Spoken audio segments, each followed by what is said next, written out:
Primeiramente, eu sei que a gente não começa a live assim, mas eu gostaria de começar com uma breve oração. Se eu puder, eu gostaria de começar com uma breve oração. Senhor, meu Deus e meu Pai. Pai querido, eu estou aqui, Senhor. Como eu sempre digo, Pai, todos os dias.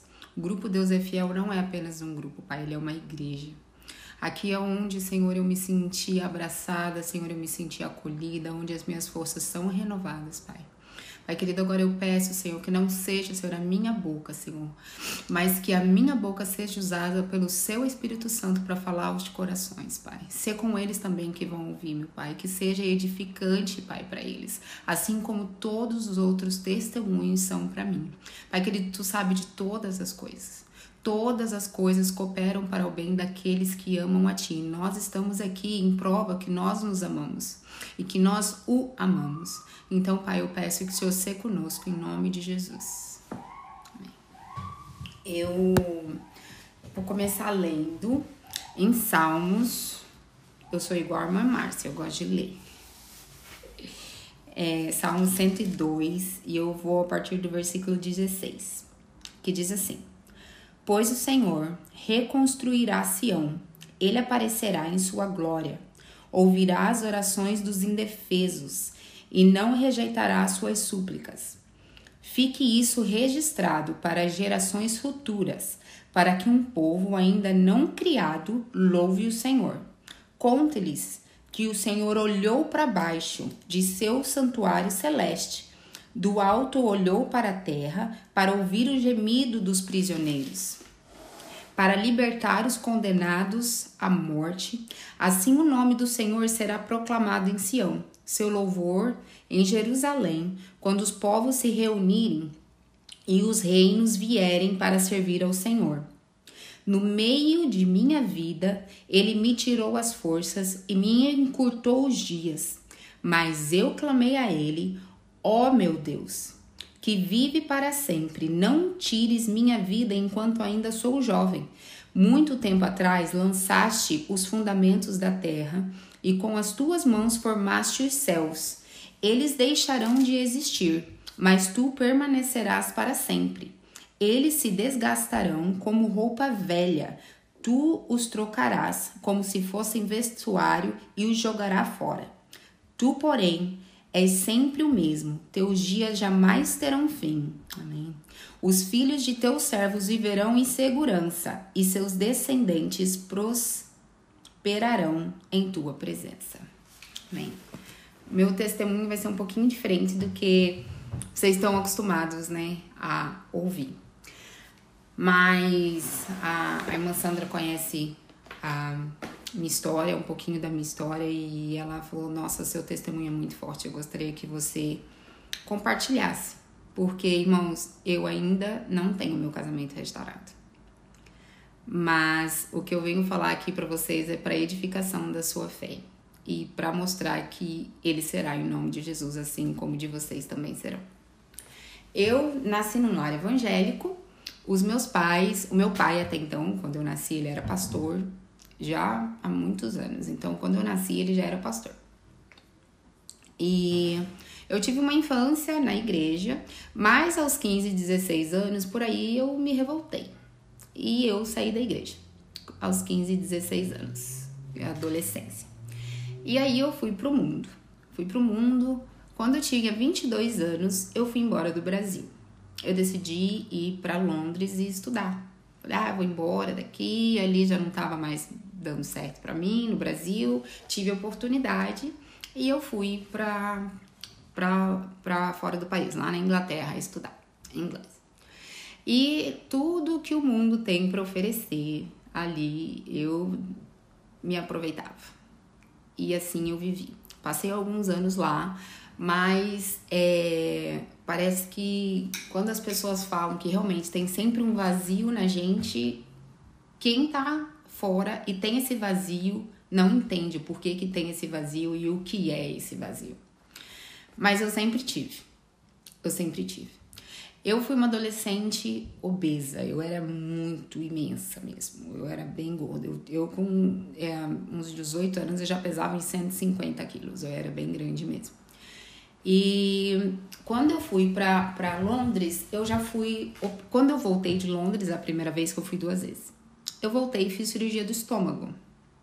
E ali eu achei que aos 23 anos de idade, eu ia agora que eu vou viver, eu tô magra, então eu vou viver, eu vou aproveitar a minha vida.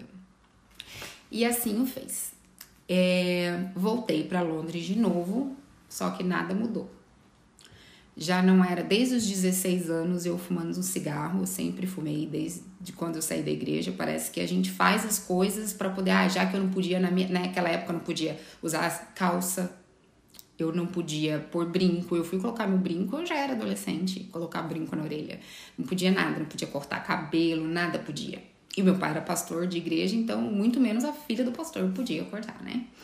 Então, e eu com toda essa revolta no meu coração. Então, quando eu fui pra lá essa segunda vez, eu já estava magra, já fumava bastante.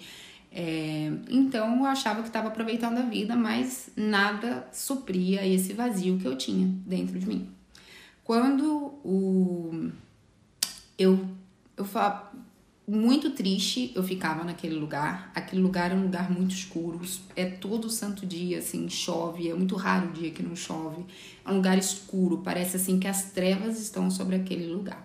Principalmente quem está nas trevas, né? Que era onde eu vivi. E nada parecia que não estava funcionando ali pra mim. Eu tô com isso vazio, deve ser saudade da minha família, eu vou voltar pro Brasil. Eu voltei pro Brasil. A primeira semana que eu cheguei, o primeiro dia, assim, é maravilhoso, né? Que você chega, todo mundo ali, parece que tava com aquela saudade. Mas depois todo mundo foi viver a sua vida. E eu me vi sozinha de novo. Eu me vi, a minha família, todo mundo vivendo a sua vida. Cada irmã morava num estado diferente e eu ali sozinha. Então o vazio ainda tava dentro de mim. E eu fui para onde eu sou, de Santa Catarina, fui para lá e eu conheci o pai da minha filha. Eu tive muitos e muitos, eu falei até pra irmã Sandra, irmã Sandra, foi uma vergonha quando eu precisei fazer uma lista para poder fazer uma quebra de maldição e libertação. Que você faz uma lista de quantos homens que você já se deitou. E eu não conseguia medir quantas pessoas eram. Porque quando a gente tá no mundo, eu já tive dia de eu dormir com 3, um de manhã, um de tarde e uma à noite. Porque é assim que a vida nossa é no mundo, né? E eu tenho, assim, propriedade para falar de mundo, porque infelizmente foi ali que eu vivi por bastante tempo. Então é triste, é muito triste, e eu não falo aqui para me envergonhar. Não. Eu falo aqui porque eu estou exaltando o nome do Senhor. Para vocês verem, até me arrepia, que da onde ele me tirou foi da podridão mesmo, foi da lama, foi da sujeira, do mais podre dos podres, foi dali que ele me tirou. Então, eu sempre tive muitos parceiros, assim, só que nunca tive um relacionamento longo, eu nunca tive um relacionamento.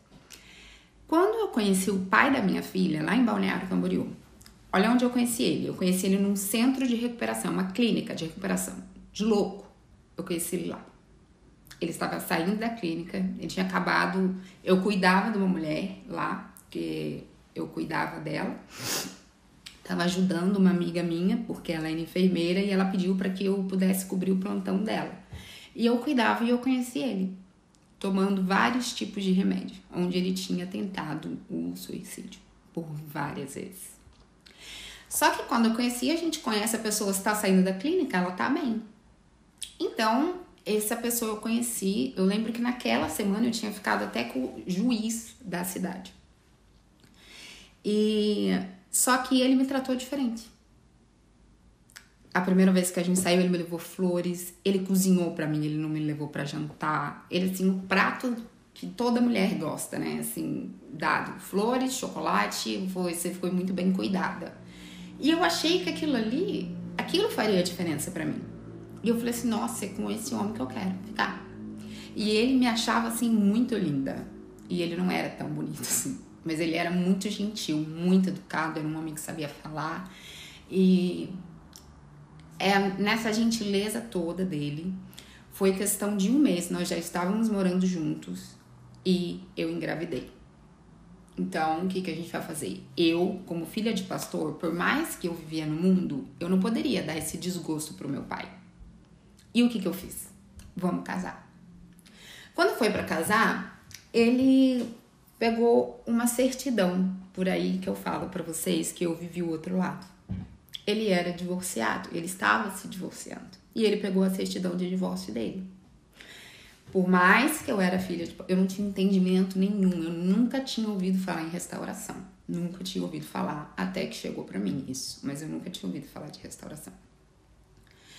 E nós nos casamos. Primeiro, na verdade, eu já estava grávida. Ele tinha tentado de novo o suicídio com 4 meses de gestação, que aí que foi o pior, assim. Ele tinha muitos surtos, muitas crises. Eu sofri demais na mão daquele homem. Assim, quando eu digo demais, é de tentar me matar. Ele me batia, ele me agredia. E eu queria casar com ele porque eu não queria decepcionar os meus pais. Na minha cabeça. Não podia fazer aquilo.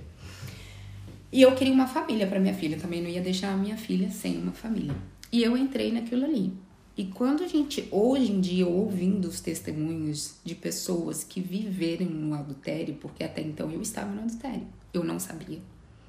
Eu não tinha essa noção, não tinha noção do que era isso. Mas, realmente, você vive um inferno na sua vida. E minha vida era literalmente um inferno. E de ele me pegar pelo pescoço, assim, foi realmente um inferno que eu vivia ali naquela vida. E meus pais estavam vindo embora para os Estados Unidos, eu já tinha os documentos para vir para cá, o visto para vir para cá, eu fiz o visto dos meus pais e eu vim para cá grávida de 6 meses da minha filha. E ele veio também.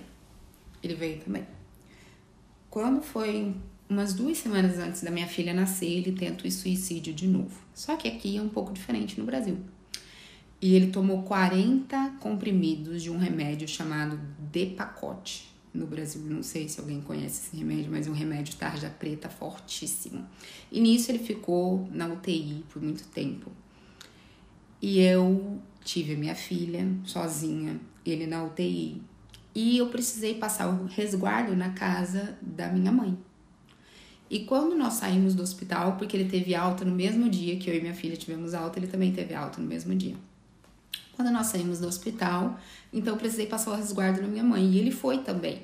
Só que lá começou os meus pais verem que ele era agressivo comigo. E eles não permitiram aquilo. Eles falaram, não, aqui não dá pra ele ficar assim, não. Ou ele vai... porque ele não só tentava se matar, ele também tentava me fazer mal. Ou você vai embora pro Brasil, a gente dá essa oportunidade, ou a gente vai te denunciar. Porque ele tentou me agredir na frente dos meus pais. E ele preferiu ir embora pro Brasil. Sem noção nenhuma, eu realmente não tinha ideia de que aquilo ali pra mim era adultério. Porque no mundo a gente sabe disso. Terminou um casamento, tenta outro. E vai lá e tenta outro. Porque no mundo isso é normal pra eles, né? E eu peguei e me separei. Parece que ali eu voltei pra igreja, entre aspas. Eu comecei na igreja com os meus pais, depois que ele tinha ido embora. Mas passou os pouquíssimos meses, eu digamos que uns 6, 7 meses, lá vai eu pra farra de novo, pro mundo. Porque aqui era uma vida, assim, totalmente normal. Minha filha já tava crescidinha, já não era mais um nenenzinho. Então eu comecei a entrar em grupos de WhatsApp e comecei a viver minha vida aqui. A gente morava no interior, eu morava em Springfield e a gente veio pra Boston. A gente veio morar pra cá. Eu morava com os meus pais.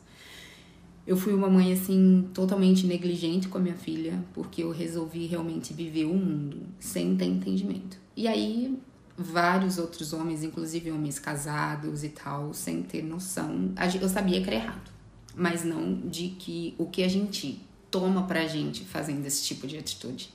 O que a gente pega pra gente. E parece que nesse tempo de que eu voltei pra igreja, entre aspas, mas não fiquei firme, e sair de novo, é realmente 7 mais vem com a gente, né? Porque daí parece que eu saí pior do que eu já fui a minha vida inteira. E aí que eu virei o Janho mesmo, eu fiquei virada no Satanás. Então, Pra mim, eu saía com tudo quanto é tipo de gente, ia embalada, meu Deus, como eu aprontava. E ali eu já, um maço de cigarro já não era o suficiente mais pra mim por dia. Eu fumava mais de um maço de cigarro. E eu comecei a fazer uso de maconha também. E conhecendo várias pessoas, nisso eu conheci um menino aqui, americano, meu ex, de que esse ex, eu achei que essa pessoa seria diferente na minha vida. Alcoólatra. Mas eu não tinha noção do que eu tava pegando pra mim. E eu, isso aqui, eu levo ele pra igreja, nós dois vamos pra igreja junto, olha aí, tal. Nada, não era aquilo que Deus tinha pra mim. Porque eu achava que era o que Deus queria pra mim, mas eu não perguntava pra Deus, óbvio, eu não tinha intimidade com ele. Então, eu tive esse homem até que chegou um dia de que ele realmente, ele começou a ficar muito agressivo comigo. E ele tentou me fazer mal na frente da minha filha. E foi a primeira e única vez que ela viu ele me agredindo. Mas foram várias agressões, porque ele queria pegar meu cartão de crédito, queria pegar meu carro pra sair comprar bebida, e eu comecei a dizer que não. No dia, eu tinha uma mulher, eu tinha uma situação financeira muito boa aqui. A minha situação financeira era muito boa. Eu pagava uma pessoa pra ir na minha casa, cuidar da minha filha, todos os dias. Ao invés da minha filha ir pra escola, então ela vinha na minha casa, ela cozinhava, limpava a minha casa e ficava com a minha filha, cuidava da minha filha. Já nessa época eu já não precisava mais trabalhar fora, eu tinha minha empresa, então eu simplesmente cuidava da minha empresa em casa. E essa pessoa é a tia do meu marido. E ela trabalhava dentro da minha casa. E o dia que esse cara tentou me matar na frente da minha filha, a minha filha ia fazer 6 aninhos. Ele que me ajudou. A tia dele falou assim, olha, ajuda a Thaís, porque a polícia levou ele preso, levou o meu ex-noivo preso na época. E levou o meu ex preso e ela pegou e ligou pra ele e falou assim, ajuda a Thaís. Vai lá e pega ela, um menino de tudo. Vai lá e pega ela e traz ela aqui pra casa. Eu estava na casa de uma amiga minha, porque eu fiquei muito desesperada naquela situação. Tava até descalço, sem coisa, sem nada. E ele, fumador de maconha também. Então, nós nos demos muito bem. Ele me disse que tinha 21 anos, porque eu já tinha ali 33 anos. Então, eu já era 34 anos, já era mais velha que ele. Ele me disse que tinha 21 anos. Então, eu falei, sem problema nenhum. Aí, ele começou a cuidar de mim. Nisso, o que aconteceu? Eu comecei a adoecer. Eu comecei a ter síndrome de pânico.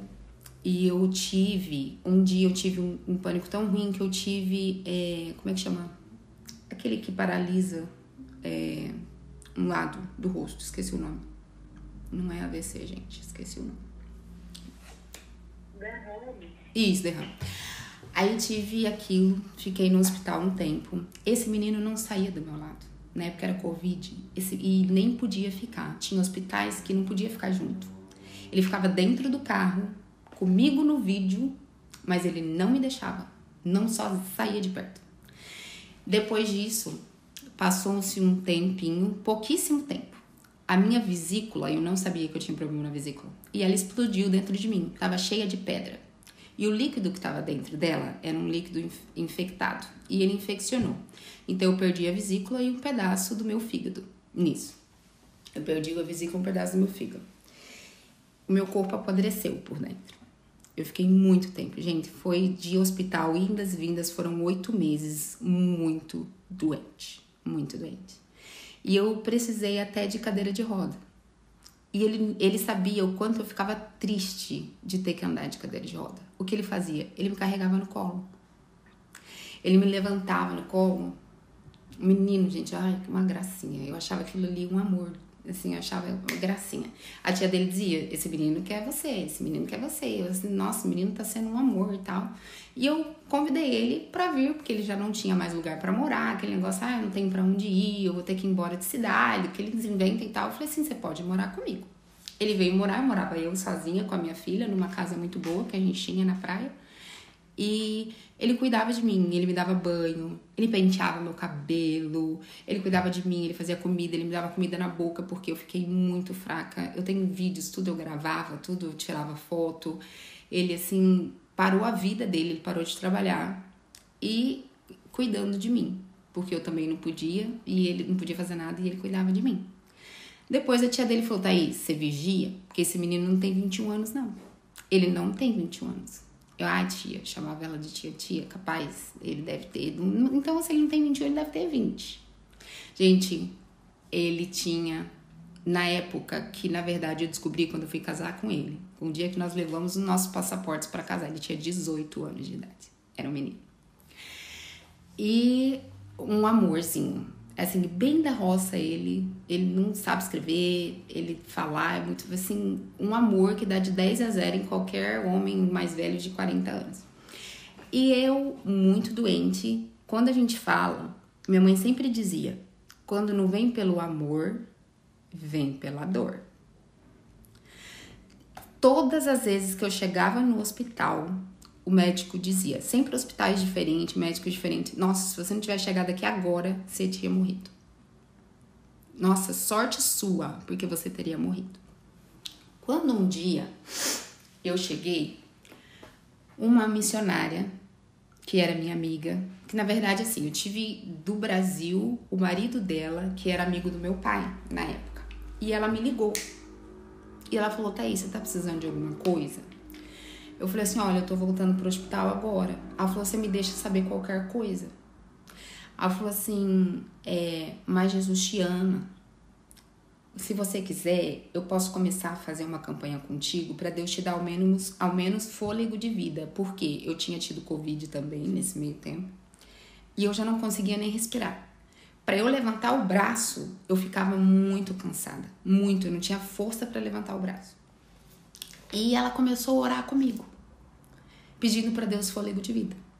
E naquilo ali, eu lembro que esse dia, quando eu fui pro hospital, eu chamava ele de B. O nome dele é Júnior.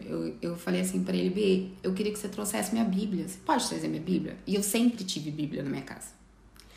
E ele falou assim, leva, mas por que Bíblia? Não, eu quero minha Bíblia. E eu levei.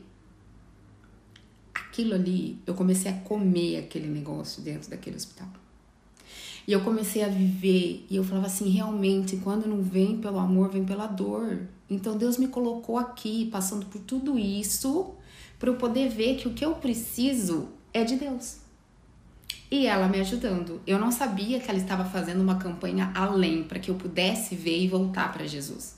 Para mim, ela só estava fazendo essa campanha para que eu pudesse voltar, pelo menos respirar decentemente. E ela...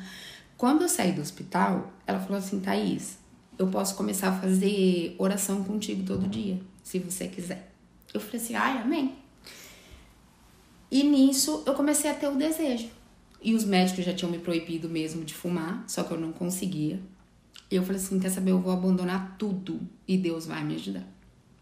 E eu, naquela época, eu lembro, eu simplesmente falei pra ele, olha, eu tô parando com cigarro. E eu tô parando com a maconha. Eu vou parar com tudo. Ele, que bom, você precisa mesmo parar e tal, os médicos estão mandando, mas eu não consigo.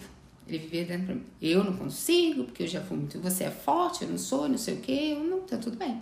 E você continua aí, depois você para. Você vai ter que parar. A gente arruma um remédio, alguma coisa, você vai parar. Tá bom. E eu consegui, eu me libertei ao ponto de que hoje, pra glória de Deus, eu tenho nojo. Eu não posso chegar perto, eu não posso sentir o cheiro, nem de maconha, nem de cigarro, que assim, só de falar eu já fico arrepiada de tão nojo que eu sinto. Graças a Deus, isso aí eu fui liberta. E nesse meio tempo, nós estávamos vivendo do dinheiro que eu sempre tive uma vida, uma condição assim muito boa, porque eu já tinha minha empresa, então tinha um dinheiro guardado. E nisso nós começamos a viver desse dinheiro. Ele não trabalhava, ele só cuidava de mim em casa. E eu precisei mandar a tia dele, eu não podia mais sustentar a tia dele, então quem cuidava da casa era ele, né? Eu não precisava mais da tia dele pra me ajudar em casa. E eu precisei voltar de novo, depois algumas vezes, pro hospital. Até que um dia eu falei pra ele, eu quero ir na igreja. eu quero ir na igreja. Tinha uma menina que me mandou uma vez um convite para ir numa igreja no Facebook. Naquela época ainda eu usava Facebook. Isso foi em 2019. Não, foi em 2020 já. No final de 2020. Ela me mandou um convite para eu ir pra igreja. Aí eu falei assim, já fazia meses e eu sabia que ela tinha mandado aquele convite. E aí num sábado à noite eu falei pra ela, você pode me mandar o endereço da sua igreja? E isso eu já tava assim, já orava, eu já lia a Bíblia todos os dias, fazia essas campanhas com essa missionária, mas faltava algo assim a mais. E eu fui na igreja no outro dia. Gente, que luta quando uma pessoa decide ir pra igreja, porque não vai pensando que você é crente e que você tá salvo, que tá tudo certo sem ir na igreja. Você tem que frequentar uma igreja, você tem que ir na igreja. Porque nós somos membro de um corpo. E membro sem o corpo não vive. O corpo vive sem o membro, mas o membro sem o corpo não vive. Se a gente tirar o nosso braço hoje, o nosso corpo consegue viver sem o braço. Só que o braço não vive sem o corpo. E ali eu tava um braço tentando viver sem o corpo de Jesus, né? Que é a igreja. E eu fui para essa igreja tentando. Eu acordei mais cedo. Eu já tinha deixado todas as roupas arrumadas minha, dele, da minha filha. Na minha cidade, eu morava numa cidade interior. Desse tamanhozinho a cidade. Teve um trânsito esse dia. A gente já saiu atrasado porque nada parecia uma luta para conseguir chegar na igreja. Parece que as trevas assim se dobraram, se levantaram, porque sabia, porque a partir daquele dia a minha vida mudaria por completo.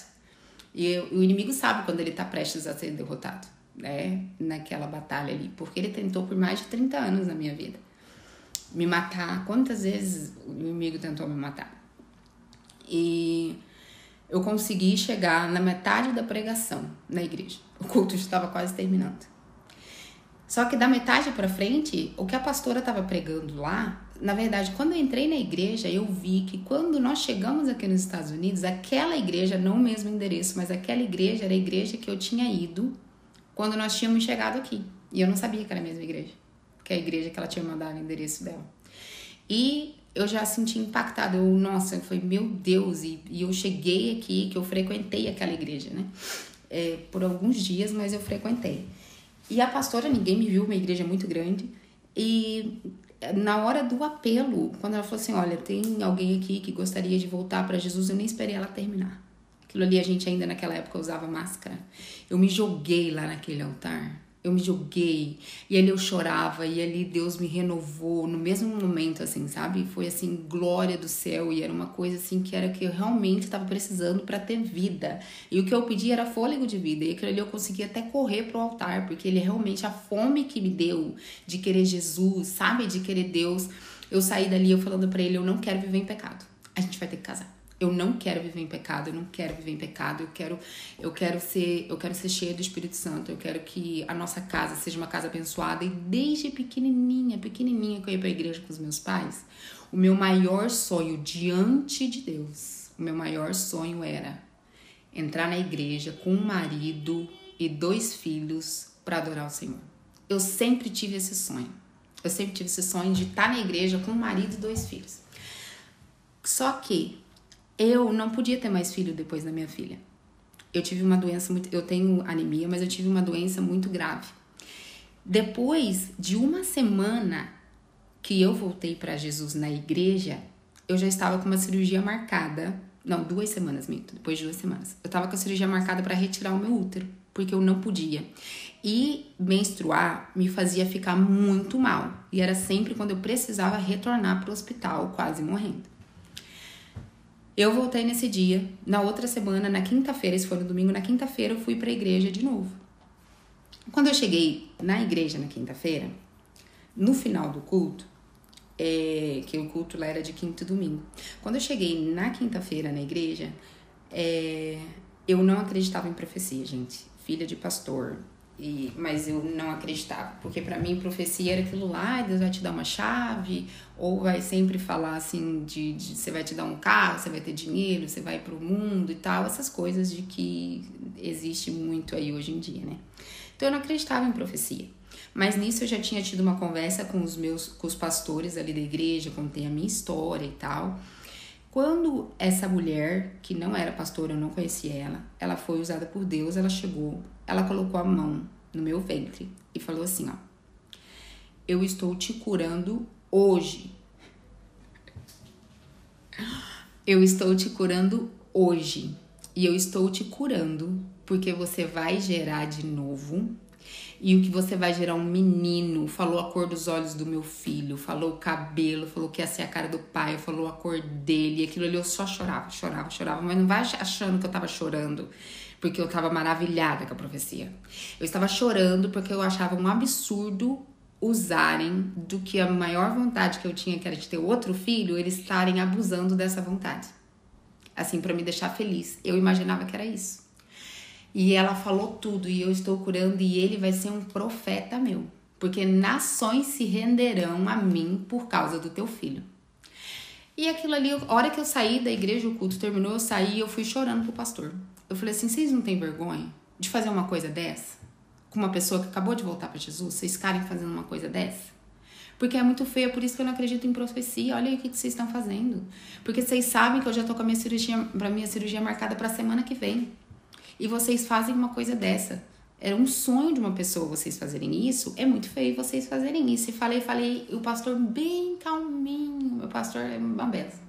Minha irmã, ele é do Nordeste também. Minha irmã, se a irmã crê, diga amém. Mas se não crê, diga amém também. Deu, mas pastor, mas é que não pode brincar com a fé dos outros. Irmã, diga amém. Ele disse pra mim. Amém. Eu fui embora. Quando foi no outro dia, eu amanheci e eu já, bem cedinho, eu já falei pra ele, eu tô muito mal, me leva pro hospital. Falei pro meu marido me levar pro hospital. Ele me levou pro hospital e ali o médico falou assim, ainda bem que você veio. Novamente, porque como o líquido que tinha estourado da minha vesícula infectou os meus órgãos, dessa vez foi o meu intestino que apodreceu. Então, assim, foi fezes e tudo infectado pro meu organismo inteiro. Igual eles dizem, eles não sabem como eu não morri. E isso, eu fiquei ali internada por 10 dias nesse hospital. E eu, tá vendo?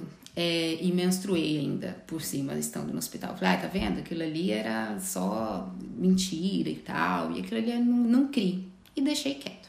Quando eu saí do hospital, era Páscoa. A minha filha, ela tinha, desde pequenininha, ela brincava de comprar teste de farmácia e me dar pra fazer, brincar com ela de que tava dando positivo. Ela mesma fazia as 2 risquinhos ali e tal, pra brincar com ela. E ela tinha pedido pra eu fazer um teste de farmácia de novo, que a gente comprava aqui, tem uma loja de $1, que chama, né? É Dollar Tree o nome. Então eu comprava várias, deixava lá para ela brincar. E tinha também do Covid depois na época, que dava a mesma coisa, de 2 risquinhas. Então para ela era tudo igual, tudo ia dando 2 risquinhas, era importante dar. E nesse dia eu fiz para ela, e depois que eu já tinha voltado do hospital, ela falou assim, mãe, tem 2 risquinhas aqui. Eu falei, você tá louca, minha filha? Não tem 2 risquinhas aí. Ela tem, mãe. E começou a chorar e brigar comigo porque tinha 2 risquinhas. Eu, filha, não tem. Aquilo ali passou, conversei com meu marido, a gente não vamos casar, porque na outra semana já depois, ele aceitou Jesus, ele resolveu assim, sabe, ele via a minha transformação e ele queria aquilo também, ele tinha vontade, ele só não tinha força para tudo. Mas ele se rendeu aos pés do Senhor também e só que ele não conseguiu largar os vícios, E quando nós ganhamos tudo do nosso casamento, desde vestido, eu casei com um vestido maravilhoso, tudo, decoração, vestido, comida, docinho, os vestidos de daminha, nós ganhamos tudo pro nosso casamento, tudo. A maquiagem, eu fiz com a melhor maquiadora de Boston, ela me maquiou, foi tudo presente, porque eles diziam a menina milagre, eles me chamavam de menina milagre. Por causa de todos os milagres que tinham acontecido comigo, eles me chamavam de menina milagre. E nós ganhamos tudo do nosso casamento. Uma semana antes do nosso casamento, mas já estava tudo pronto, a minha filha com aquilo. Só que eu senti uma dor no meu peito. E aquilo ficou na minha cabeça. falei, meu Deus, da coisa. Eu falei assim, quer saber? Eu falei pra minha pastora, eu falei, olha, tem alguma coisa estranha, porque eu fiz o teste e a Sofia falou pra mim que tinha dado 2 risquinhos. E não tem 2 risquinhos aqui. Ela falou, Thaís, pois eu te digo agora, vai lá na farmácia agora e compra outro. Mas compra um digital, que fala grávida ou não grávida. Eu falei, tá bom, obedeci minha pastora. Peguei o carro, os 2 já estavam dormindo, que aqui é a farmácia 24 horas. Fui na farmácia e comprei. Quando eu cheguei, eu até gravei, eu falando com ela. Deu positivo. Mas como? Uma pessoa que estava internada, como que eu fiquei grávida dentro do hospital? Menstruada e tudo, podre. E todos os exames do hospital, nenhum mostrava que eu estava grávida. Muito pelo contrário, que eu não podia ter filho. E ela, glória a Deus e tal, isso uma semana antes do meu casamento. E ela já contou pro meu marido, fizeram uma festa, que você vai ter outro filho, olha seus sonhos se realizando, e Deus na tua vida e tal. Aí que ele ficou com mais, eu vou me batizar. Parece que quando a pessoa se batiza, é aí que o negócio pega. Depois que se batiza, aí que o negócio pega firme, né? Quando ele se batizou, toda a nossa luta começou. Por quê? Eu já estava grávida de 6 meses do meu filho e as nossas brigas começaram. Ele não queria... Eu falava pra ele que ele precisava parar de fumar. Ele mentia pra mim que parava de fumar e não tinha parado de fumar. E eu, nossa, pensa numa pessoa que era rixosa. E eu não achava que eu era rixosa. Eu arrumava confusão por tudo. Esse homem chegava do trabalho, que dele começou a trabalhar. Primeiro não trabalhava, eu infernizei a vida dele, que você precisa trabalhar, o nosso dinheiro acabou, porque agora não tem mais da onde, que você precisa suprir a família, blá blá blá. Esse menino foi trabalhar. O menino ia trabalhar, eu reclamava que ele me deixava sozinho e que não cuidava de mim mais e que me deixava sozinho, mas ele precisa trabalhar, ou seja, ou trabalhava ou ele cuidava de mim, mas na minha cabeça não era assim. Totalmente usada mesmo, rixosa de tudo. Falava que ele tinha que parar de fumar e ele, ok, vou parar. Mentia pra mim que parava. Fedia cigarro e eu sentia cheiro de cigarro de longe, porque eu peguei nojo. E quando você pega nojo, você sente cheiro de longe. Então eu comecei a arrumar confusão com ele pra tudo. Pra tudo. Eu falei, mas que coisa. Eu sei que 2 semanas antes do meu filho nascer, ele foi embora de casa. Ele não aguentava mais tanta pressão na cabeça dele. Nisso ele já tinha feito 19 anos. Ele já estava quase para fazer 20 anos já. E já estávamos casados, tudo direitinho. Quando foi para ter meu filho, ele já não estava mais em casa. Minha mãe foi comigo no hospital e o primeiro milagre aconteceu. Eu não tenho dilatação, foi uma cesárea de emergência. O meu filho, ele engoliu mecônio. E ele foi, assim, uma luta pra fazer esse menino tirar tudo, né? Eu não sei explicar esse negócio aí, procedimento que eles fazem. Mas ficou tudo bem, só que eu não tava entendendo por que eles não me liberavam ali daquela mesa de cirurgia. E minha mãe comigo, e ela só clamava dentro daquele lugar. Minha mãe é muito... Tudo pra ela é oração, tudo. E ela clamava, ela levantava as mãos e começou a orar em voz alta ali. Eles não entendem ela mesmo, porque ela não fala inglês, é só português. E eu que falava, e ela dizia, e ela clamava e levantava as mãos e orava, ia lá e via meu filho e voltava. Depois, sério, eu tive uma hemorragia muito forte. Quase que eu morri. Foi uma luta pra trazer esse menino pro mundo e eu perdendo, ela me perdendo.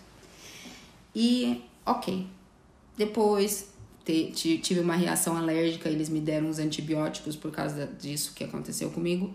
Eu tive uma reação muito grande alérgica, quase morri de novo.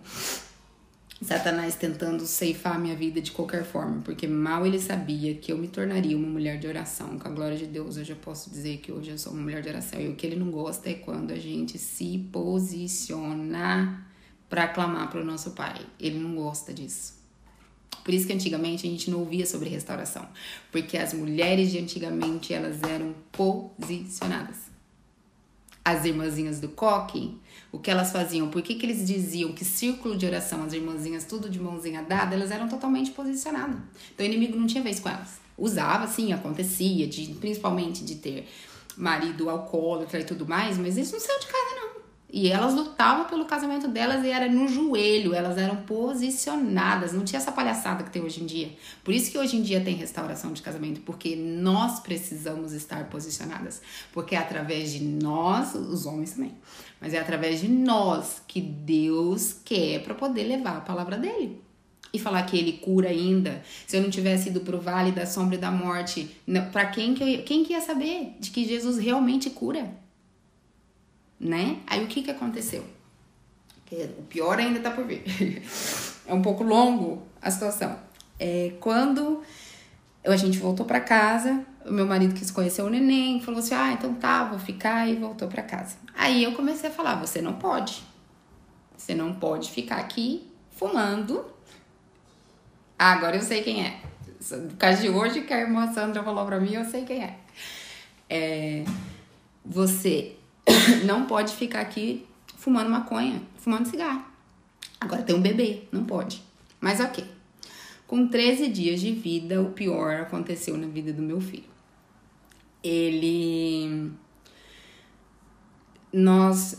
Eu dei mamar pra ele, eu ainda tava nos antibióticos, eu tava muito fraca, muito fraca mesmo. Tomava remédio fortíssimo. E eu tava muito sonolenta. Eu acabei de dar mamar pra ele, dei pra minha mãe fez arrotar e colocou ele no bercinho do lado da minha cama. No que ela colocou, a casa inteira ouviu. O último, ele só fez assim. E ali a minha filha chegou e falou assim, mãe, o Zion tá muito amarelo. E a minha mãe correu. Pegou essa criança nos braços, já tava morto. Liguei pra ambulância, liguei pra que é o 911, né? Que é a emergência. O policial veio, ele falou assim, olha, a ambulância já tá chegando, mas ele já tá morto, não tem mais o que fazer. Nisso eu até tentava fazer uma massagem cardíaca no bebezinho, 13 dias de vida. Tentava fazer massagem cardíaca no meu filho, os policiais nem deixavam. Aquele policial parece que foi outro usado, assim, sabe? Ele não deixava chegar perto do neném, falava, já não tem mais o que fazer. Quando o pessoal da ambulância chegou, eles pegaram o Zion. Falaram, olha, não tem batimento, não tem saturação. Ele já não tinha saturação e nem batimento cardíaco. Realmente, o menino já estava morto. Mas eles começaram a fazer massagem cardíaca no meu filho. E depois de 25 minutos já, ele morto. Meu filho, 25 minutos morto. Eu me lembro vagamente, assim, porque eu tava sobre remédio muito forte mesmo. A minha irmã, ela se ajoelhou no meio da rua. Neve, tava muita neve esse dia. E ela estendeu as mãos na ambulância, que eles colocaram meu filho dentro da ambulância. E ela estendeu as mãos na ambulância e gritava. Era 1h da manhã, mais ou menos. E ela gritava, Deus que devolveu a vida de Lázaro depois de 4 dias, traz de volta a vida do meu sobrinho. E essa minha irmã berrava. Ela berrava demais na rua. Ela dizia, traz de volta a vida do meu sobrinho. E ajoelhado, e aquilo parecia assim que eu estava... Toda vez que eu falo isso, eu começo a tremer. Me dá uma coisa assim. E a minha mãe, ela levantava ele pra cima, eles pegavam ela dela antes do pessoal levar ele pra dentro da ambulância. Porque ela clamava, eles queriam só clamar, orar. Porque minha família é de oração. E eles não estavam entendendo nada. O oficial de um lado falando, para com isso, porque já não tem mais jeito, o menino já tá morto. Eu quieta, eu tava completamente abobada. E o pai do menino só sabia fumar. O pai do menino foi pra fora, meu marido foi pra fora e só sabia fumar. De nervoso que ficou. 25 minutos morto, sem ajuda nenhuma. Depois eles começaram e eles falaram, a gente vai levar ele pro hospital. Vai ver o que dá pra fazer. Levaram ele pro hospital e nisso já pediram pra um hospital de criança aqui encontrar eles lá. Eles entubaram meu filho. No que entubaram meu filho, eles conseguiram trazer vida de novo, de volta para meu filho. Depois, meu filho ficou 45 minutos morto. Isso eu tenho laudo médico dele, porque eles falam que 3 minutos já tem sequelas. 6 minutos são sequelas irreversíveis, que a pessoa fica vegetando. E o meu filho, ele ficou 45 minutos morto. Naquilo... Assim, todo mundo, depois que eles levaram, eu não fui pro hospital, eles não deixaram ninguém na ambulância junto, mas o meu marido foi em outro carro. Eles levaram ele para um outro hospital e quando na hora da transferência eles disseram pra mim, a médica falou pra mim, olha, se ele sobreviver, que eu tenho essa ligação até hoje, eu gravei. Se ele sobreviver, ele vai vegetar. Porque não tem como não ter ficado sequela no seu filho. Mas a gente tá fazendo tudo que a gente pode.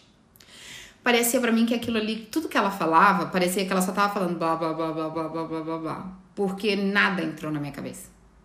Ali, eu não era sábia como uma esposa. Mas eu já era uma mulher que eu confiava no Deus que já tinha me curado. Então, aquilo ali não fez diferença pra mim o que ela falou. Começou a minha luta, irmãos. Foram 3 meses indo todos os dias. Eu toda aberta ainda, minha cesárea não tinha nem cicatrizado. Eu ia naquele hospital. Só que me deu um entendimento, uma coisa assim tão grande, temor de Deus, porque eu sei por que aconteceu isso com meu filho. É para que outras crianças e outras vidas, e quando falam que realmente, quando a gente gera um profeta, é muito mais pesado, é muito mais forte do que você gerar uma criança. Qualquer outra criança. E eu entrava naquele hospital, o Zion ficou muito conhecido ali naquele hospital. Todo mundo queria estudar o Zion, todo mundo queria conhecer o Zion, um menino que ficou morto por tanto tempo e tal, e tava ali. E ele teve várias outras paradas cardíacas, várias, estando ali dentro daquele hospital. Mas eu entrava no hospital já com as 2 mãos levantadas, eu e minha mãe. E a gente não orava só pelo meu filho, a gente orava por todas as outras crianças e abençoava vidas, e a gente clamava, e a gente ia lá e ungia, e eles falavam, agora vocês precisam sair. Quantas vezes eles me chamaram para me despedir do meu filho, olha, a última vez agora, não tem mais o que fazer. A gente ia lá, se despedia, dava um beijo, daqui a pouco a gente se vê, meu filho. Profetizava na vida dele. Foram 3 meses de luta, mas a gente nunca desistiu de clamar, eu nunca desisti do meu filho. O pai dele desistiu dele. O pai dele foi embora de casa mais uma vez. Ele não aguentou. Foi muita pressão pra ele. Porque, realmente, se a gente parar pra pensar, só uma pessoa que tá em Deus, pra ter fé, 100% de convicção que meu filho sairia dali. Por quê? Se o meu Deus tinha restaurado a minha vida, tinha curado o meu útero pra que eu pudesse gerar de novo, pudesse ter o sonho da minha vida, que era um outro filho, pra me dar, ele ia me deixar só 13 dias de vida ali, um profeta? Não ia fazer sentido no que Deus teria falado. Então eu tomei aquilo pra mim. E ali eu me posicionei como uma mulher de oração. Eu buscava Deus dia e noite. Quando eu ia pra casa, eu passava as madrugadas de joelho no chão. Aí que eu tirei as redes sociais da minha vida, porque o que dá na gente distração é esse negócio de rede social. Como distrai a gente? Meu Deus do céu. O tempo que a gente fala rolando, por mais que seja pregação, louvor e tal, o tempo que a gente perde rolando e não tá buscando a Deus, não tá orando. Nossa, o quanto eu tenho aprendido com a irmã Sandra. E o que, vixe, se eu tô aqui em casa, tem a câmera aqui em casa que pega tudo. Eu levanto as 2 mãos e eu clamo aqui nessa, e é meu filho orando junto comigo e a gente profetiza. Só que se a gente fica com o celular na mão, a gente nem lembra que a gente tem o propósito de meio-dia e de meia-noite pra orar. Porque a distração é muito grande, Satanás não tá brincando mais de ser de Satanás. Porque ele sabe que Jesus tá voltando. E só vai subir quem não tiver distraído. Não só vai subir quem não tiver distraído. Ok, depois de 3 meses, meu filho maravilhoso sai do hospital. Mas eles disseram, ele não vai comer pela boca. Ele tinha sonda gástrica, não vai comer pela boca. Ele não vai andar, o seu filho não vai falar. Eles acidentalmente cortaram a corda vocal do meu filho, tentando salvar a vida dele. Cortaram a corda vocal dele. Eu até gravei o vídeo, a médica que viu essa corda vocal e cortou sem querer, ela falou, eu vi essa corda vocal, tava cortada e agora ela tá funcionando perfeitamente, eu não sei, nasceu uma outra corda, ela falava pra mim. Nasceu outra e ela ficou assim, abismada. E Deus fez coisas maravilhosas. Até o médico do Zion, que não acredita em Deus, ele falou, eu não acredito em milagre, mas o seu filho é um milagre, não sei explicar. Eles não sabem explicar como que acontece. Tanto que o Zion está sendo estudado para que eles me fizeram assinar um documento permitindo eles fazerem um filme sobre o Zion, realmente, porque assim, é um milagre muito grande. Já houveram 3 outros filmes que aconteceram nesse mesmo hospital do Zion, de crianças, que houveram milagres mesmo, porque a maioria dos médicos, eles não acreditam, para eles é ciência. Alguma coisa aconteceu na ciência, alguma coisa aconteceu no cérebro que fez que o meu filho voltasse à vida depois de 45 minutos. Mas não foi, a gente sabe que foi Deus. E nisso, quando eu saí do hospital com meu filho, meu marido reaparece e volta para casa. Naquilo, a bendita sabia orar pelo filho, sabia clamar pelo filho, mas não sabia clamar pelo marido. Lá vem a rixosa de novo. O que eu fiz? Não, você tem que parar agora por tudo, porque agora seu filho é doente, você não pode nem fumar e nem usar maconha. Não pode de jeito nenhum. O menino ia trabalhar, chegava em casa, eu já chorava porque eu tava muito cansada de ter lidado. Meu filho chorava demais, dó daquele menino que chorava dia e noite. Aquele menino chorava de dor, eu não sei aonde. Chorava demais de dor, aquele menino. Bebê, e aí ele chegava do trabalho, olha, toma um pouco, porque eu já não aguento mais esse menino. E o menino, de repente, chorava um pouquinho, ia lá e pegava de novo. Olha, esse menino tá fedendo maconha. Nossa, pelo amor de Deus, por que você não para com essa porcaria? E infernizava a cabeça daquele coitado daquele homem. Como eu falava na cabeça dele. Mal eu sabia que eu estava sendo usada. O menino me sai de novo, de dentro de casa. Dessa vez ele falou, eu saio, eu não volto mais. Ele ficou 5 meses fora de casa. Só que quando ele saiu, o que eu fiz? Agora chega com a palhaçada. Eu vou pedir o divórcio. E eu, irmãs, eu fui lá, nem ideia de restauração de nada. O que eu fiz? Eu fui e dei entrada no divórcio. Esse menino não queria assinar por nada desse mundo. Ele não assinava.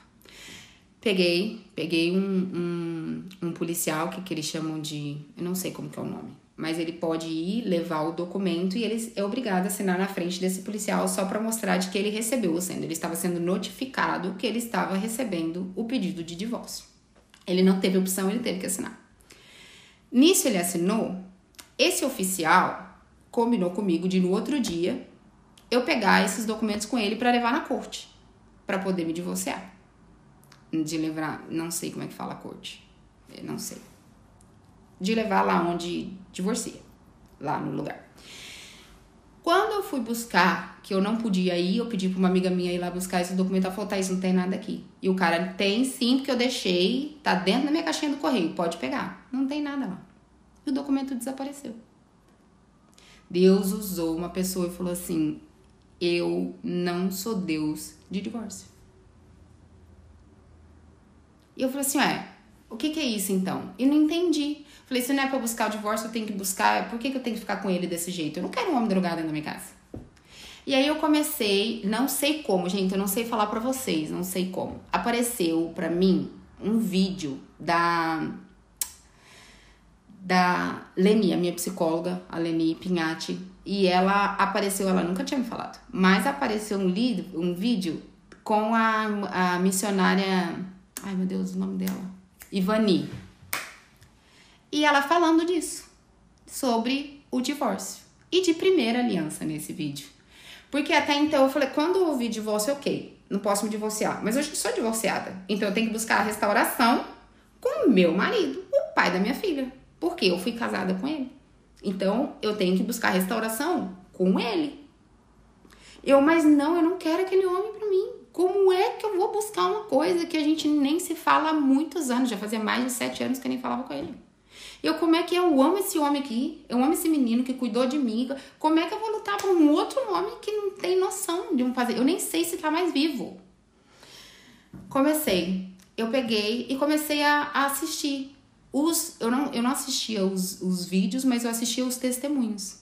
E nos testemunhos eu comecei a aprender aquilo. Eu falei, olha, peraí. Então, primeira aliança não significa que foi o meu primeiro marido. Eu era amante do meu primeiro marido. E eu não sabia. Eu estava em adultério com ele. Eu não era esposa dele. Eu era amante. O que eu fiz? Comecei a tentar ir atrás do meu primeiro marido. Ele já estava morando em outro país. Ele tinha ido embora pro Brasil e estava morando em outro país. Eu falei assim, aqui, deixa eu te perguntar uma coisa. Quando a gente casou, você já era divorciado? Você foi casado, não foi? Eu perguntei pra ele porque eu já nem lembrava mais. Ele falou, foi, fiquei 7 anos casado. E eu, cadê essa mulher? A gente fala até hoje. Eu chamo ela de tia. Ué, você chama ela de tia? É porque a gente ficou muito amigo. Falei, então vou te falar uma coisa. Para com essa palhaçada. Já falei tudo pra ele que não existia esse negócio mais de primeira... Eu falei pra ele que não existia isso de segunda aliança. Que era ela a esposa dele. Que no céu era isso. Falei tudo pra ele. Preguei pro homem. Nossa, no primeiro dia que eu voltei a falar com ele, depois de anos, quase 10 anos. Que isso foi o quê? Tem um ano e pouco, mais ou menos. Preguei pra ele, faz sentido. Eu falei, pois é, essa mulher, você vai atrás dela, mas ela nunca me procurou, não importa, você não sabe se ela tá orando por você. Porque o que importa é que pra Deus, essa mulher é sua esposa. Não era eu. Eu não era sua esposa. Deixa eu correr, que a irmã Sandra vai me bater daqui a pouco. Aí eu falei assim, eu falei pra ele falou assim, não, Thaís, então faz sentido. Eu falei, faz. E eu achava que eu tinha que lutar por você. Mas sabe o que eu tenho que fazer? Eu tenho que pedir perdão pra você e pra essa mulher. Porque o que eu estou passando hoje, porque aí eu descobri depois que, peraí. Aí eu falei pra ele, eu preciso lutar. É por esse marido, porque essa é minha primeira aliança. Ele não é minha segunda, essa é minha primeira. Porque eu era sua amante. Ele, faz sentido. Eu falei, então você vai agora atrás dessa mulher.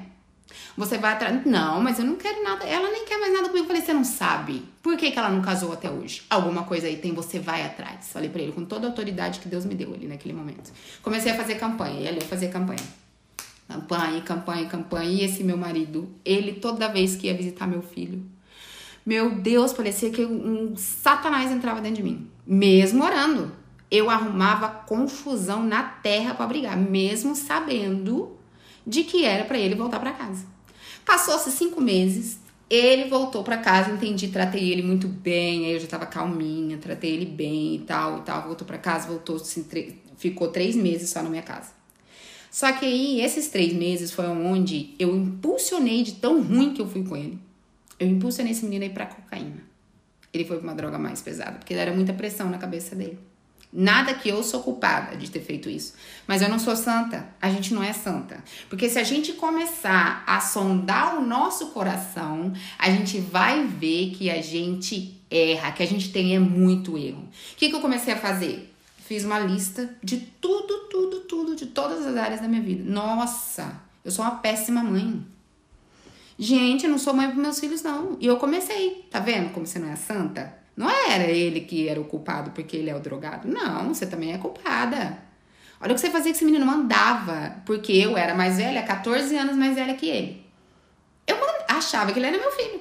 Mas ele não era meu filho. Muito pelo contrário. Eu que tinha que ser auxiliadora dele. Eu que tinha que obedecer. Se ele falasse uma coisa que não importasse se eu tava concordando ou não. Mas isso eu aprendi depois, tá? Não foi na hora, não, infelizmente. Mas não importava o que estava acontecendo, eu tinha que obedecer e concordar e depois ir pro joelho. Deus, esse homem tá chegando, meu pai, drogado dentro de casa. Esse homem cheirava cocaína e ele chegava totalmente drogado dentro de casa.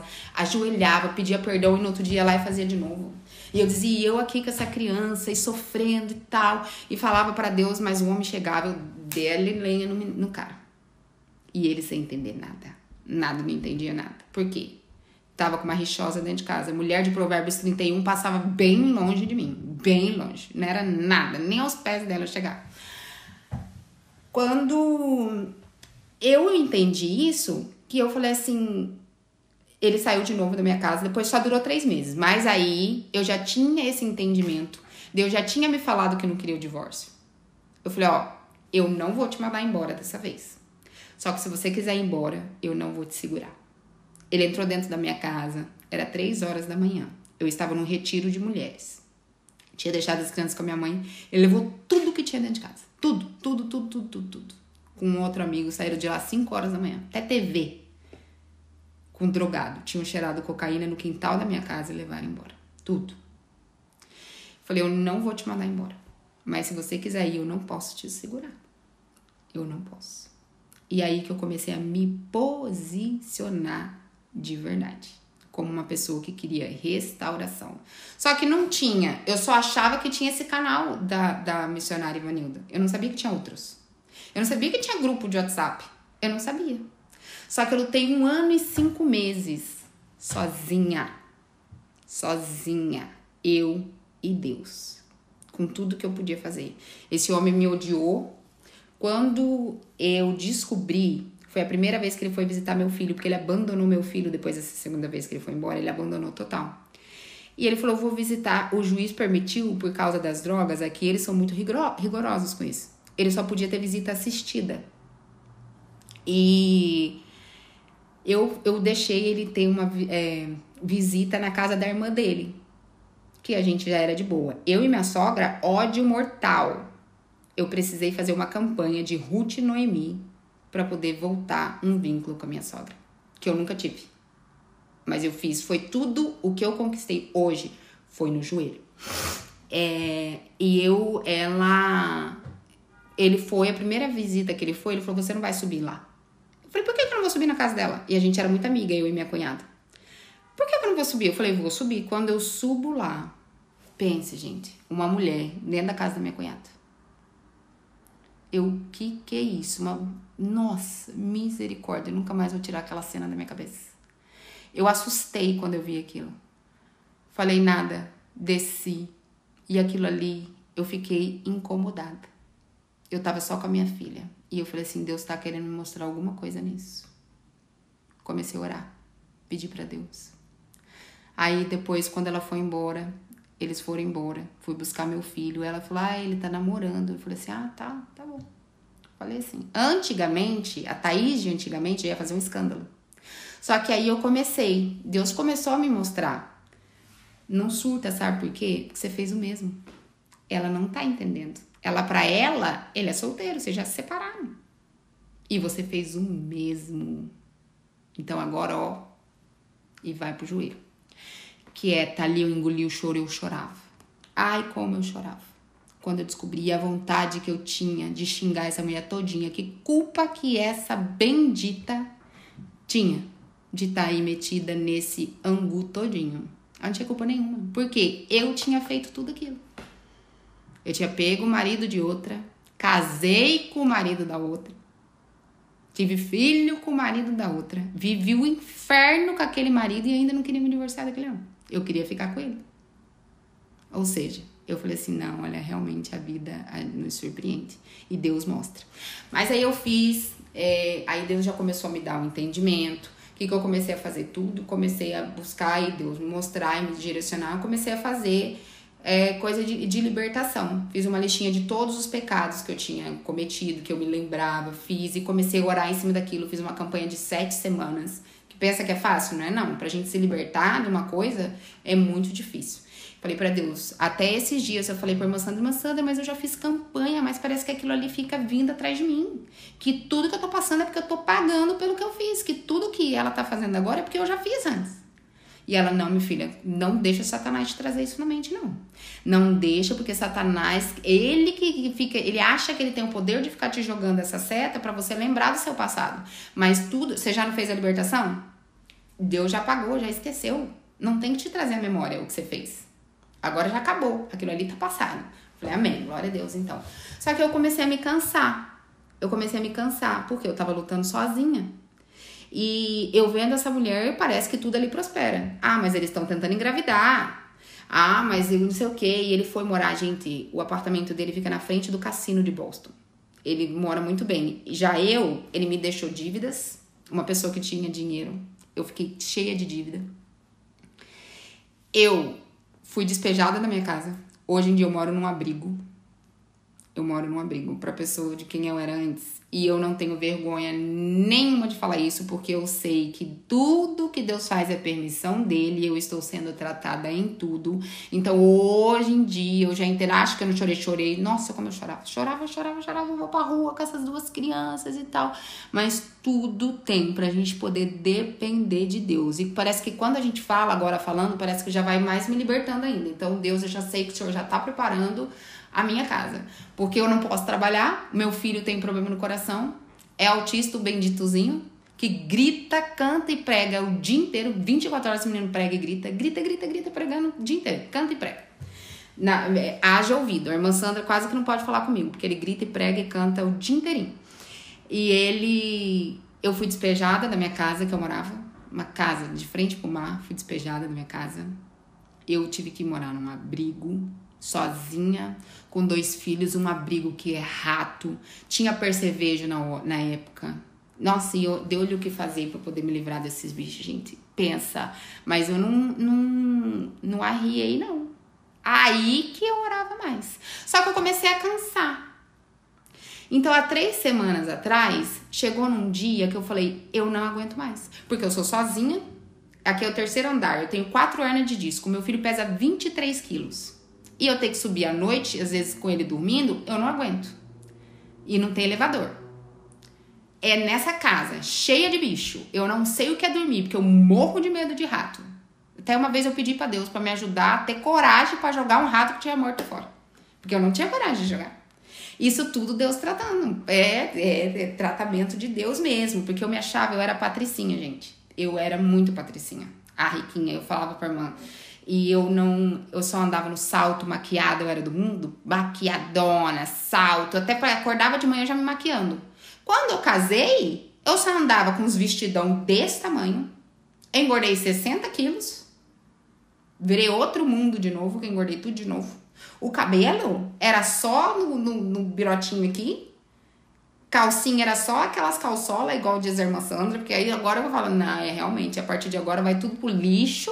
E é só lingerie bonitinho, não vai ter nada disso não. Porque a gente tem que ser tratada em todas as áreas.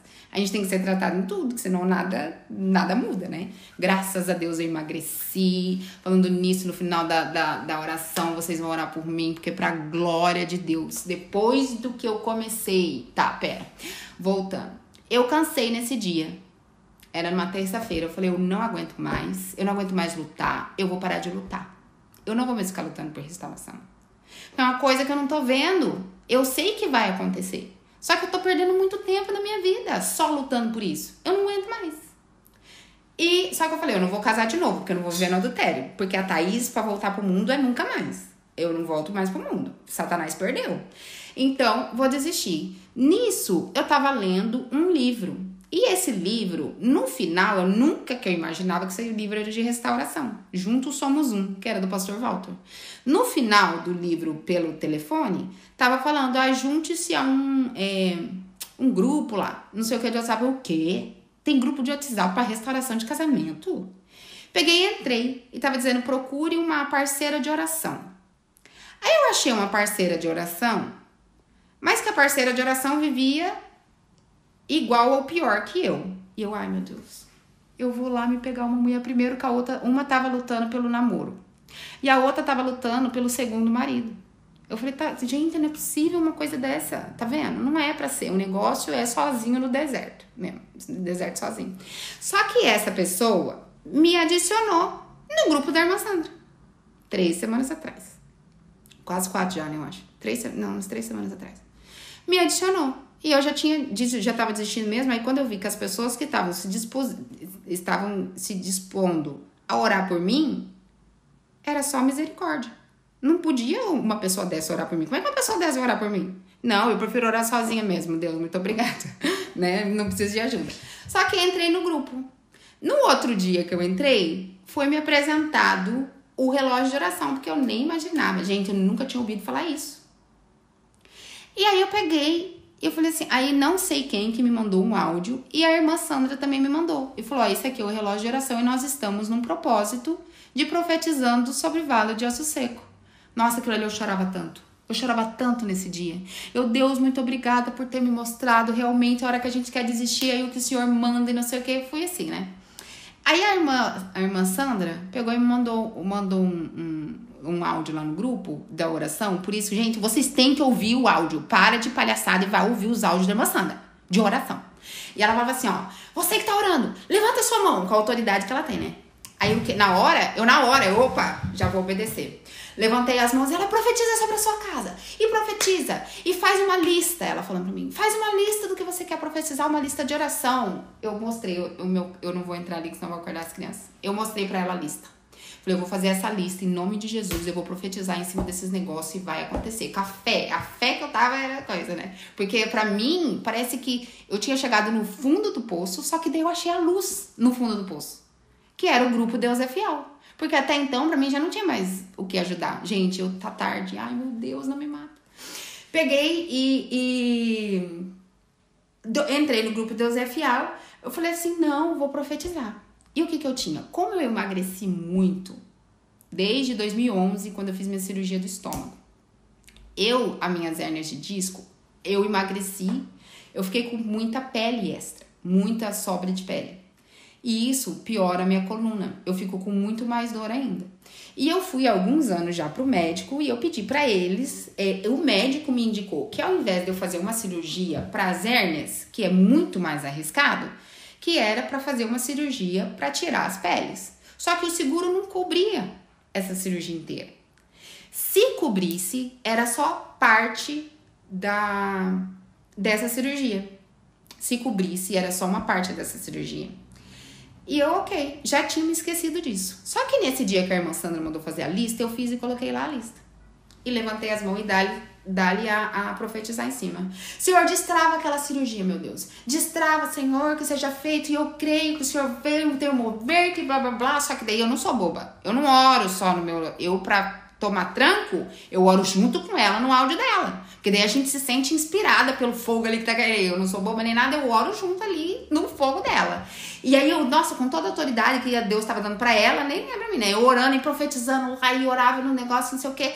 No outro dia, tava numa consulta do meu filho, eu comecei a gaguejar, porque me ligaram, eu falei, não posso atender, apareceu uma mensagem. Ai, nos retorne, porque pra marcar sua cirurgia.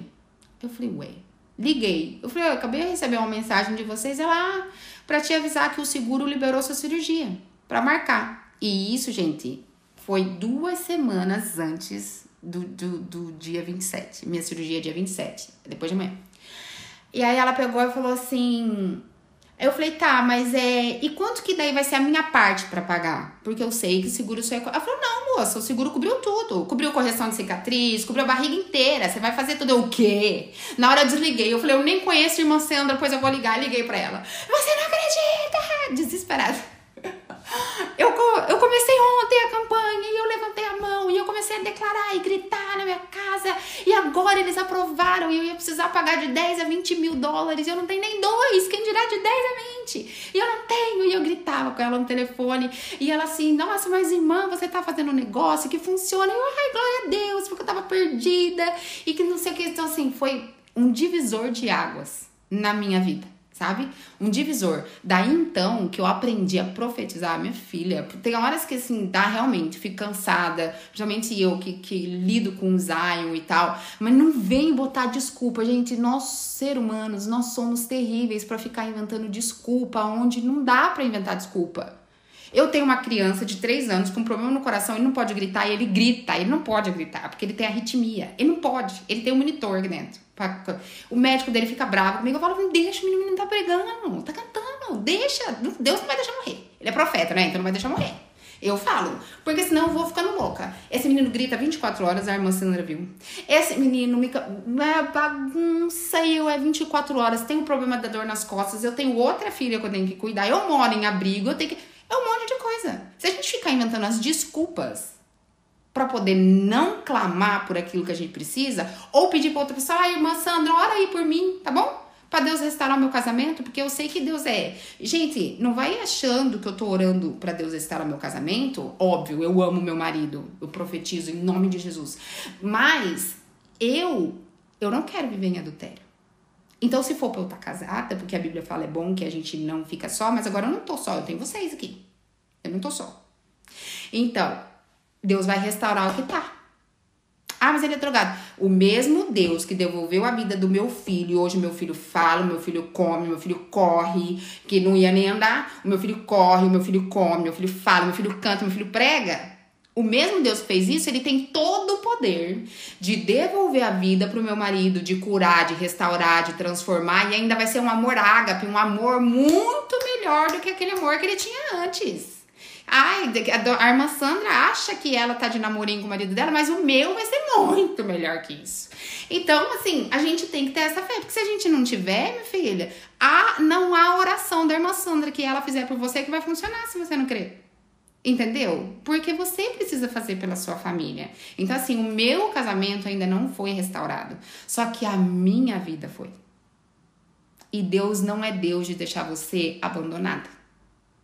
Ele tá sempre ali. E quando eu pensei em desistir, não da minha vida. Mas quando eu pensei em desistir, Deus enviou o grupo Deus é Fiel, que foi um divisor de águas. E eu tenho vivido milagres atrás de milagres, é todo dia. Eu tive coisas destravadas de coisas de anos. Na justiça, eu tive coisas destravadas, mas é tudo profetizando. Só que obedece o que ela fala. Porque nós estamos aqui como uma igreja. E ela está nessa direção dessa igreja. E da mesma forma que Deus fala com você, Deus usa ela para falar contigo. Então, se ela fala, abra a tua boca e profetiza e fala isso, isso e isso na sua casa, obedeça. Porque se ela tá falando é porque Deus mandou ela falar e é pro teu bem. Então, a gente tem que falar e tem que fazer. E vai acontecer. Em nome de Jesus. Então, assim, eu digo que deserto é quando a gente não tá na direção e tá perdido. Só que quando a gente tá posicionado, eu já não me sinto mais no deserto. Não é fácil. Mas eu sinto que tá mais perto da minha restauração do que antes. E eu busco a restauração por quê? Porque eu quero um marido, porque eu quero entrar dentro da igreja, que eu falo, Deus, realiza o meu sonho de estar na igreja, adorando ao Senhor com meu marido e os meus filhos. E Deus vai realizar esse sonho. Entendeu? Então, ao invés de eu ir para um novo casamento e ir para um adultério achando que eu estou obedecendo a Deus, eu não vou estar. Então, que nós possamos, hoje, meu testemunho até aqui, claro que resumido, mas nem tanto, demorou 1h30 falando. Mas é uma coisa assim de que tudo que Deus fez na minha vida foi para que hoje eu pudesse estar aqui. Tem horas que dá desespero, dá hora que não dá vontade de saber, não sabe o que fazer, mas vocês ainda são privilegiados que vocês têm ela. Tem a irmã Márcia, tem a irmã Carmen que estão ali para ajudar. Eu não tinha ninguém. Quando eu chorava, era o desespero de chorar e de gritar, ficar escandalosa e olhar, só ter filho por perto, não tinha mais ninguém. E Deus. Já vocês estão tendo esse privilégio de ter elas. Hoje em dia, graças a Deus, eu tenho. Louvado seja Deus pela vida da irmã Sandra, que quando eu ligo, ela me atende, igual hoje. Que eu liguei pra umas 3 vezes e eu ligo o vídeo mesmo, que é pra mostrar de que tá de frente, porque a gente não pode estar perto. Mas que em nome de Jesus, gente, muito obrigada pela oportunidade. Que em nome de Jesus, vocês venham obedecer a voz do Espírito Santo. E se fala, não fica bravo com ela, porque aí vocês têm que ficar bravo com o Papai do Céu, porque é ele que manda. E eu vejo Deus na vida dessa mulher, sabe? Eu vejo Deus honrando, Deus usando. E eu, nesse deserto todinho, nesse tempo todinho, eu nunca precisei pedir um dinheiro emprestado. Aparecia na minha conta, quando eu queria ir pra igreja e eu não tinha gasolina, eu falava, Deus, não tem gasolina no meu carro. Aparecia dinheiro, que aí é Pix, né? Aqui é igual Pix, é Zelle o nome. Aparecia escrito gasolina. Como que a pessoa sabia que eu precisava de gasolina pra ir pra igreja? E aparecia. Quando eu não tinha pra comprar coisa pras crianças, vivia gente, Thaís, trouxe uma coisa aqui, uma cesta básica pra você, vem aqui, me encontra aqui, busca. Porque eu queria dar uma coisa diferente pras crianças. Entendeu? Deus sempre provê. Deus sempre provê. Porque se a gente tá nessa situação de hoje, porque se a gente decidiu obedecer a voz de Deus, Deus não vai te deixar desamparada. Só que a gente precisa aprender a depender dele. E é muito difícil. Depender de Deus quando você é dependente de dinheiro, dependente do trabalho, dependente do salto, dependente da maquiagem, dependente do marido. Que a gente quer colocar o nosso marido acima de Deus. Quantas vezes eu coloquei meu filho, por causa do problema que teve de saúde, eu colocava meu filho acima de Deus. Até eu aprender de que primeiro a gente busca o quê? Deus. Não há filho, não há marido. Então cuidado para você não colocar o seu marido ou sua esposa, a sua restauração acima de Deus. Amém? Muito obrigada, irmã Sandra. Eu espero que eu tenha uma outra vez a oportunidade, mesmo depois de ter falado tanto assim, que falar e ó, que eu sou tímida, tá? Eu sou muito de vergonha mesmo, eu sou tímida. Mas que em nome de Jesus a gente venha compreender e entender isso. Em nome de Jesus.